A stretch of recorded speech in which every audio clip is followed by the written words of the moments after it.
இந்த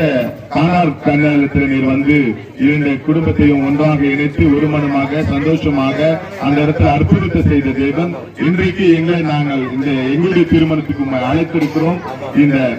மகளை பிதா குமார் பரிசுத்த ஆவியோட நாமத்தினாலே இவர்களை நீங்கள் இந்த அடையாளமாக இந்த தாலியுடைய கரத்தில் ஒப்பு கொடுக்கிறோம். இது பிள்ளை சாட்சிகளாக ஒரு மனமாக ஒரே குடும்பமாக இங்க வந்தது நல்லது என்று இவர்கள் அடையாளமாக இந்த தாலியை அணையும் போது இந்த நாம மகிழ்ப்படுத்தும், இந்த சித்த நிறைவேறட்டும், இந்த தீர்த்த தீர்மானத்தின்படி உடைய ஆவிக்குள்ள வாழ்க்கையிலும் இவர்கள் உயர இவர்கள் ஆசீர்வதிக்கும்படியா அன்று காணான் ஒரு கல்யாணத்தில் அழைத்த போது இவர் ஆசீர்வதித்தது போல இந்த மணமகளை ஆசீர்வதிக்கும்படியா பிதா குமார் பரிசுத்தாவுடைய நாமத்தினாலே